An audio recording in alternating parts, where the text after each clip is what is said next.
So I was watching a documentary last night on Anthony Rumble Johnson, um, and talking about his career, walking us through his UFC career, his first stint in the UFC, when he got cut, when he came back at light heavyweight, and it just got me thinking, why not make a tier list of just some of the saddest instances of guys who were super talented, very likable.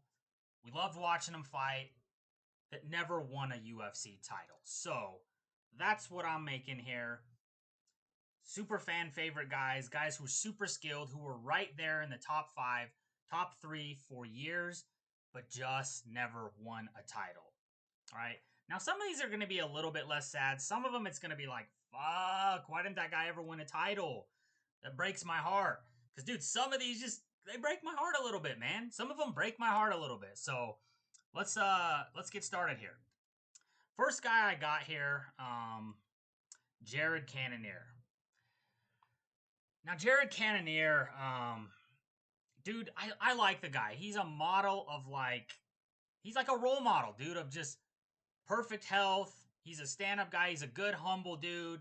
He's just one of those dudes you could trust to watch your kids. You know what I'm saying? Like, you could trust this guy with your life. Like, he's just a good dude. He works his ass off. He was at the top three of that division for a couple years. Right there, dude. He had a win over Sean Strickland. Got hurt, came back, and then the downfall obviously started, right? Now, he did fight Izzy for the belt, to be fair. It wasn't really a sad championship loss, but he just didn't do much. And then seeing how hard he worked just to get back to the title, I mean, that kind of hurt me a little bit, dude, because I like Jared Cannonier. Jared Cannonier's a good dude, so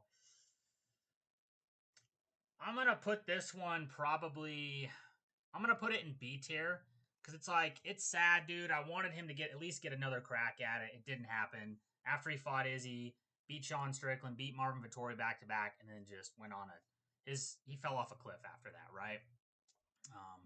But again, not the most sad. I wasn't a huge Cannonier fan, but again, dude, this one sucked.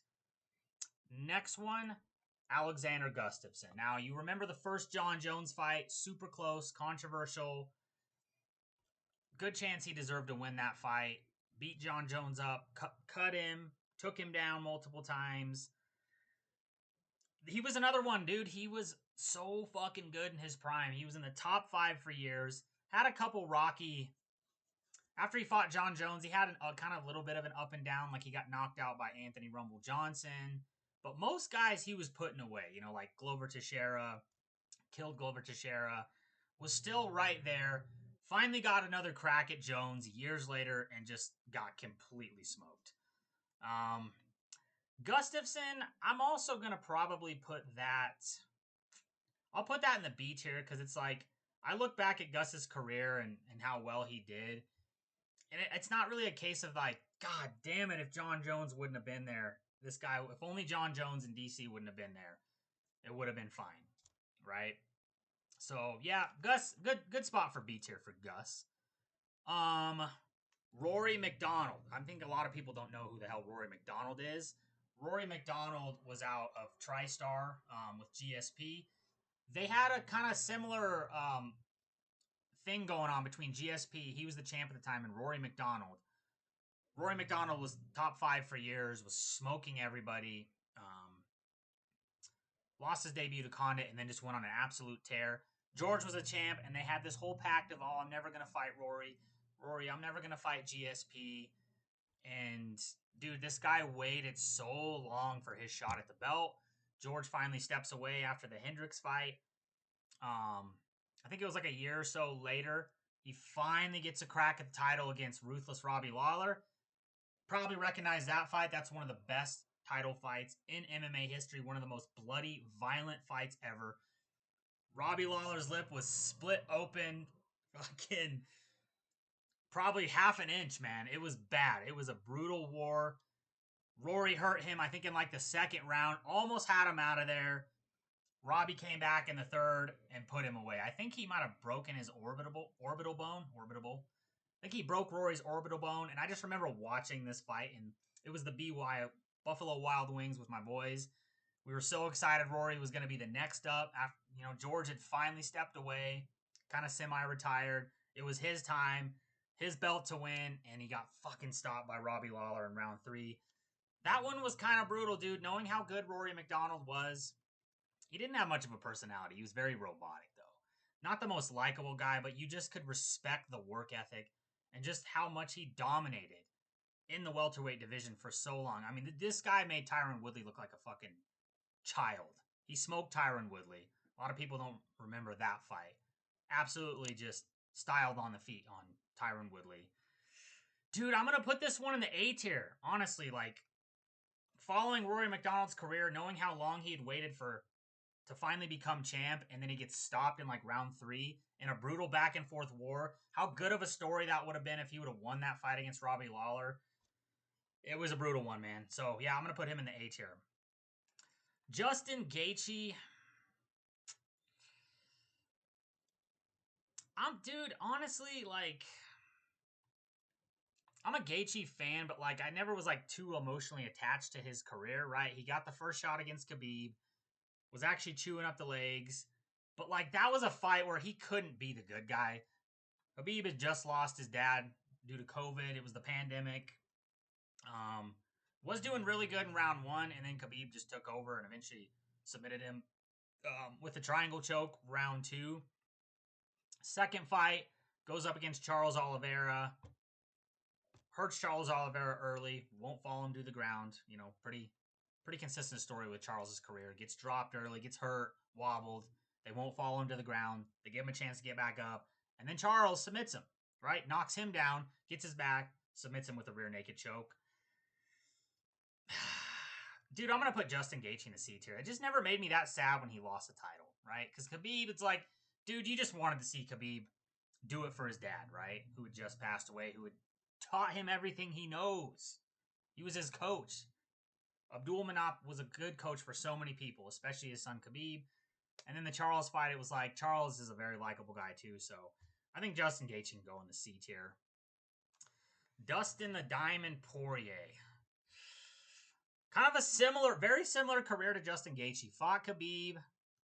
That one kind of hurt, dude. I'm not going to lie. That one kind of hurt with Khabib because Justin, you saw how emotional he was winning the interim belt over Max Holloway.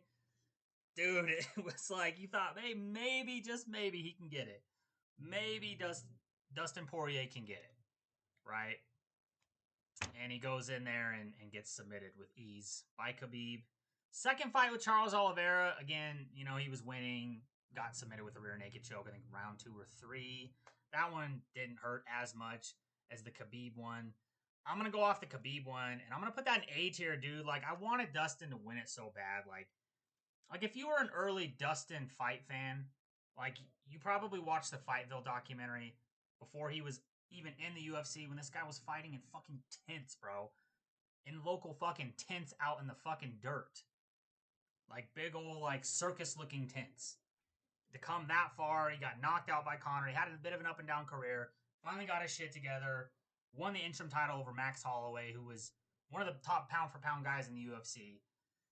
He was super emotional, and you just wanted to see him win that title, but it just wasn't to be. There wasn't a Khabib at that time. This guy's probably champ. But, it is what it is. I'll put that in A tier. Yoel Romero. Now, this guy had 2 cracks at the title, right? First one against Rob Whittaker, which actually was a rematch. First fight, I think, was for the interim title. Robert Whittaker beat him. Second one was for the title. A lot of people thought Yoel won, dude. And just seeing, like, he was a very likable guy, very humble guy. Freak of fucking nature. And it's like, if you look back on his career, just how damn close he was, it's shocking how he never won a belt. And looking back on that and just going through this guy's career again, it makes me sad, bro. So I'm going to put him in the A tier. I'm going to put him in the A tier because he was one of those guys who was so fucking good, so explosive, such a freak of nature that it's like, how did this guy never get a UFC title? So, A tier for him. Ooh, this is a good one, dude. This is a good one. Chael Sonnen. Now I know Chael right now, his reputation's in the toilet, rightfully so. Stupid take on the whole Raja situation. But I'm not talking about current Chael. I'm talking about past Chael. Dude, this guy brought excitement. He was the first guy to have you actually want to watch his interviews, tune in for the press conference. Like, you had that shit marked on your calendar. You knew when the Chael Sonnen press conference was coming up. Dude, and he was the first guy, like, because, like, Anderson Silva was a very hated character at the time. Loved to taunt people, loved to talk shit. I think he was coming off the fight win over Damian Maia in Abu Dhabi on Yaz Island, where he just completely just showboated the entire time, beat him up on the feet, and it was kind of just a shit performance overall, but he won. Chael was that guy. He wasn't afraid of Silva. He was going to get in Silva's face. You knew he had world-class wrestling. You knew that Silva in the past had shown a deficit in his game when it came to the wrestling. He's easy to take down. You can control him. Chael was like an All-American. I don't know if it was D1 or D2, like really high-level wrestler. Talking a lot of shit in that fight. Very likable guy. Me and my friends were all excited for this guy to finally fight for the belt. He does. He goes up against Silva. And, dude, for the first, like, 24 minutes of this fight, he absolutely is smoking Silva. He's beating the shit out of him, landing takedowns at will, landing punches on the feet. I think he wobbled Silva on the feet at one point because Silva was so concerned about the takedown. Was just completely styling on Silva, outclassing him. We were so excited, dude. We were sitting in the Hooters at the time. That's all we had to watch fights. No judgment. Me and my boys are all sitting in the Hooters. Dude, there's like 1 minute left on the clock. Chael Sonnen's going to be the fucking UFC middleweight champion, and he gets caught in the triangle. Oh my God. I feel that like it was yesterday. Like, our jaws all fucking dropped when he tapped. Of course, he Chael's whole thing after that was, oh, dude, I wasn't tapping. I thought, like, you gotta, whatever bullshit Chael likes to make up. Similar to the Greg Jones jiu-jitsu match he had recently. Just a bullshit story. You knew he tapped. Oh. You knew he had tapped.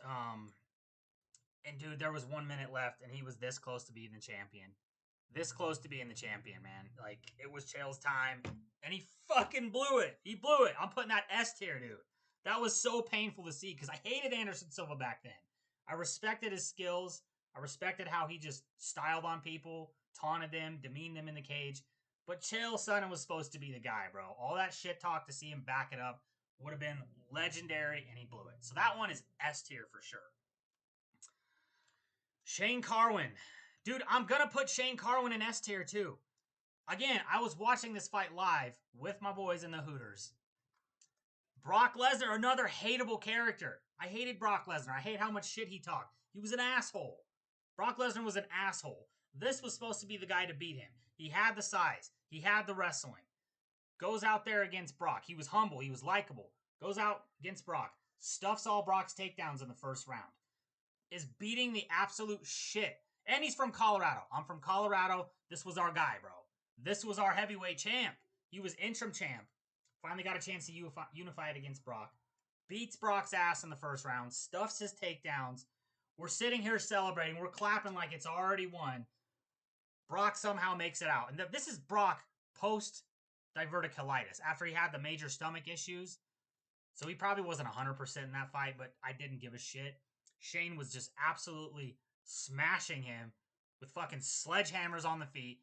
Brock makes it to the second round, and Shane's completely gassed. Shane is completely gassed. He was a first-round fighter.